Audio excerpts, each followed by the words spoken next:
नाग जन्म पुण्य तपोस्थली नान सरपारा 15-20। जलसौर से उत्पन्न नान 8वें नाग की खोज। नाग साहब के संयोजक होने के नाते हम आपको पूरी तथ्य प्रमाणिकता व अत्यधिक हर्ष के साथ आपको यह जानकारी देना चाहते हैं कि द्वापर युग के अंत व कल युग के आरंभ में सरपारा 15-20 जल नाग साहब व नाग माता लंबदुदी के 9 नाग हुए। मनुष्य योनि से नाग उत्पन्न होने की बात को छुपाने के लिए नाग माता की अनुपस्थिति में नानी ने सभी 9 नागों को आग के भेंट चढ़ा दिया। अपनी शक्ति से सभी नाग समय रहते आग से निकलकर अपने राज्य स्थापित करने के लिए सरपारा छोड़कर जाने लगे। इसी घड़ी में 8वें नाग, जिसको 9 नाग धुई नाग के नाम से संबोधित करते हैं, वे नाग एक अंटर दिव्य गूगरी कलई कन्या के किलटू में सवार होकर सतलुज को पार करके अरहर महाम भीमा काली के चरणों में शीश नवाते हुए बहाली से डबल सरु नाग को साथ लेकर रोहरू खाबल में जाकर के अपना राज्य स्थापित किया।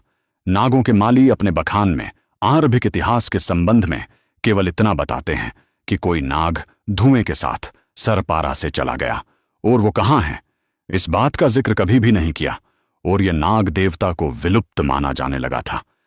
हमें सर्वप्रथम इस बात का पता दिसंबर 2018 the hills king Rohru page पे जल नाग साहब की जल सौर पूजा पर नाग साहब जी के पेज के एडमिन ने टिप्पणी की थी। उनसे संपर्क करने में काफी समय लगा। उसके उपरांत सुनी नाग साहब जी के पूर्व पुजारी क्वेश्चन श्री शेर सिंह जितान जी से नाग साहब के इतिहास के विषय में जानकारी एकत्रित की। 2019 में 9 नागों में ज्येष्ठ नाग साहब बोंडा जी ने इस बात की पुष्टि की वे सरपारा से उत्पन्न हैं और 9 नागों में से एक है। इसके उपरांत श्री रेवाराम नेगी जी सरपारा ने भी जल नाग साहब जी को इस संदर्भ में पूछा था, जिसमें जल नाग साहब ने भी इस बात की पुष्टि की थी। काओबिल जरा नाग कंसर जी की कमेटी से यह सूचना प्राप्त हुई। कुछ दिन पूर्व सुनी नाग साहब के मंदिर कमेटी के कुछ सदस्य आकर अन्नाल नाग माशा माता लंबदूदी के स्थान में आकर 1.5 शताब्दियों के बाद विधिवत पूजा की।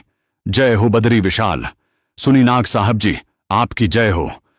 ये सब जानकारी जय नाग साहब बोंडा पेज से ली गई है।